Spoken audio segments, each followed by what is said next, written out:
All right, ladies and gentlemen, I've got another one of these Oster Regency Control Power Kitchen Centers up for sale. I've got the dough hooks, and this is one of those two. It has 4 holes in there for different size prongs, different bowl positions. Not all of them are like that, and of course with the mixer carafe, a nice glass, all glass mixer carafe.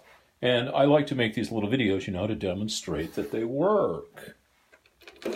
Look at that go. Got that slow speed, right on up to a higher speed. Sounds pretty good. Pulse works fine.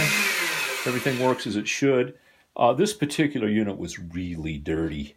And I cleaned and cleaned and cleaned on it, and I got it. I think I got everything. And there's a couple of little dings here, little crack in there you can see in the stills.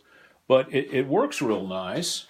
And let me pause this, and I'll put on the carafe and demonstrate that the blender works too.